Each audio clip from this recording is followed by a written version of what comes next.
Jadi sekali lagi ini adik-adik beruntung benar ini santri yang ditakdirkan oleh Allah bisa mesantren. Berapa banyak remaja yang tidak kenal ilmu agama, sudah tidak kenal ke Allah. Minimal kalau orang tidak paham agama itu 3 ya, minimal. 1, dia tidak kenal kepada Allah, tidak kenal kepada penciptanya, udah berat, repot. Kalau orang tidak kenal kepada Allah, pasti hidupnya tidak tenang, pasti. Kenapa? Karena tenang itu ala bizikrillah tatmainnul qulub. Camkan, hanya dengan ingat Allah hatimu akan tentram. Bagaimana akan ingat Allah kalau tidak kenal kepada Allah? Bagaimana mungkin kita bisa mengingat sesuatu yang tidak kita yakini? Benar? Jadi kalau tidak belajar agama, bleng aja. Tenangnya itu tenang semu, bahagianya itu bahagia fata morgana, sepertinya bekal senang, padahal tidak juga, sebentar lah, dan dangkal. Yuk asik, saya punya HP baru. Ternyata kuotanya kurang, jengkel. Aduh asik, sepatunya keren. Sayang, warnanya nggak cocok, sebentar aja. Punya sepeda baru, motor baru juga sebentar senang, udah gitu lihat yang lebih bagus, hilang senang yang ini. Jadi benar-benar dangkal, kesenangannya tuh dangkal, udah itu susah lagi mikirin yang belum ada. Nah, orang tidak belajar agama, dia tidak kenal Allah. Kalau orang tidak kenal Allah, tidak kenal tenang, tidak bisa. Apalagi kalau orang tidak belajar agama, dia tidak akan tahu bagaimana amal yang diperintah dan dilarang oleh Allah.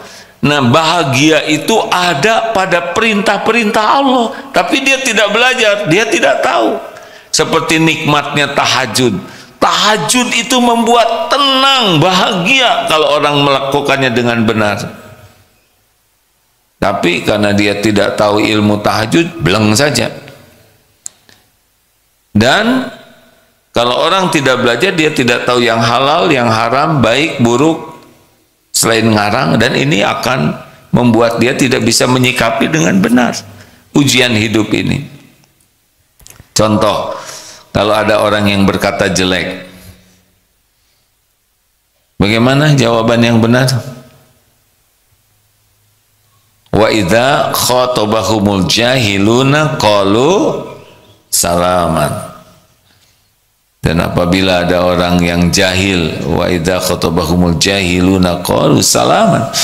Ketika ada orang yang jahil, orang yang tidak bisa mengendalikan dirinya, siapa saja ini, bisa teman, bisa istri, bisa suami, bisa orang tua, bisa atasan, bicaranya tuh jelek, tidak enak, apa yang harus kita lakukan? Salaman.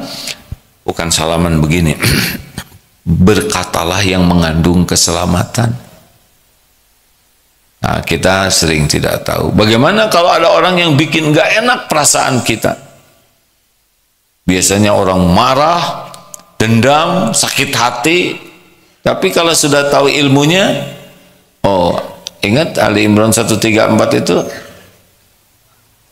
alladzina yunfikuna fis sarra'i wad dharra wal kadhiminal ghaidh, menahan amarah, wal 'afina 'anil nas, memaafkan orang-orang, wallahu yuhibbul muhsinin, dan Allah mencintai orang yang berbuat kebaikan. Udah tahu ilmunya, ketika ada soal yang menjengkelkan, tahan amarah, kemudian maafkan dan berbuat baik. Tuh ya, kalau udah ada ilmunya mah lebih ringan hidup ini. Oleh karena itulah belajar agama membuat kita paham apa yang diperintahkan dan apa yang dilarang. Ini yang kedua nih. Dan yang ketiga, kita paham konsekuensi dari pilihan kita. Kalau orang belajar agama, oh ya, kalau saya melakukan kebaikan, maka saya akan ditenangkan, dibahagiakan, saya dapat pahala, saya akan dituntun oleh Allah, saya akan dimudahkan urusan. Wa may yattaqillaha yaj'al lahu makhrajan. Kalau saya patuh ke Allah, bertakwa, Allah akan memberikan jalan keluar dari persoalan hidup saya. Oh, ternyata jalan keluar bukan dari pintar, jalan keluar bukan dari jago, jalan keluar bukan dari hebat, jalan keluar terbaik itu dari takwa. Wa yarzuqhu min haitsu la yahtasib, dan Allah akan memberi rezeki yang tidak diduga-duga. Oh ya, ternyata dalam hidup ini tidak harus selalu terbayangkan, tidak harus selalu terpikir oleh kita sesuatu yang tidak mungkin. Aduh, saya tidak mungkin nih. Tidak ada yang tidak mungkin bagi Allah Subhanahu wa taala. Kalau kita takwa akan ada jalan keluar yang tidak diduga-duga. Enak kan begini? Kan?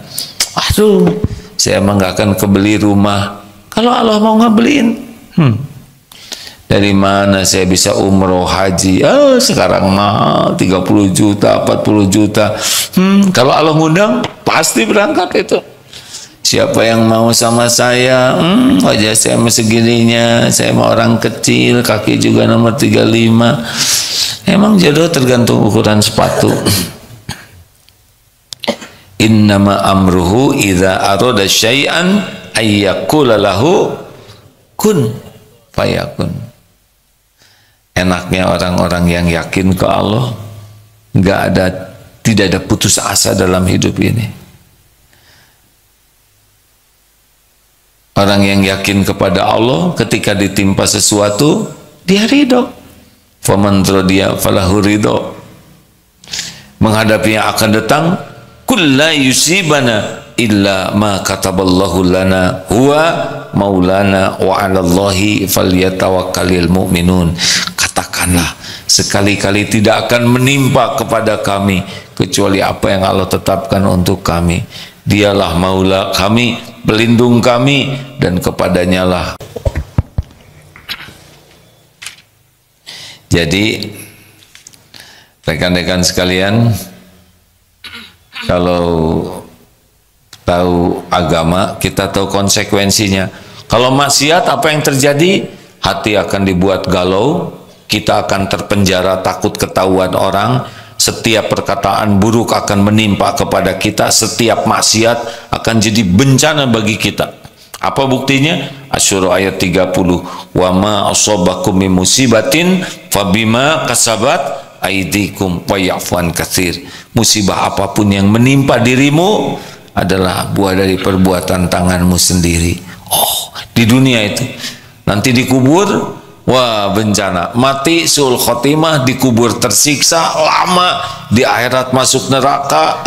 Nauzubillahi min dzalik. Kalau kita tidak tahu ilmunya, tidak tahu konsekuensinya. Kalau kita tahu ilmunya, ini saya ngomong jelek, pasti kena nih nanti ke saya nih. Ini saya melakukan maksiat, pasti kena nih ke saya nih, besok lusa. Memang begitu. Tidak ada satupun maksiat kecuali Allah menyaksikan, malaikat mencatat, dan akan kembali kepada kita. Wa may ya'mal mithqala dzarratin khairan yarah wa may ya'mal mithqala dzarratin syarran yarah. Jadi tidak meleset. Silakan Ustaz. Quran surah At-Taubah surat ke-9 ayat 51.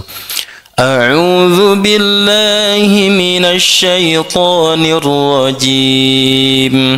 Qul lan yusibana illa ma kataballahu lana huwa maulana wa 'alallahi falyatawakkalul mu'minun.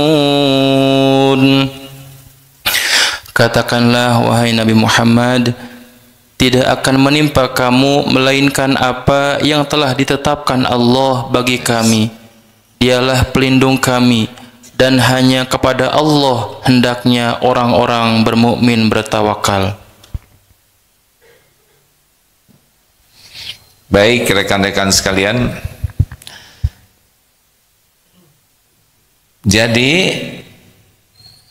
Sesibuk apapun diri kita harus fokus kepada yang membuat kita bahagia.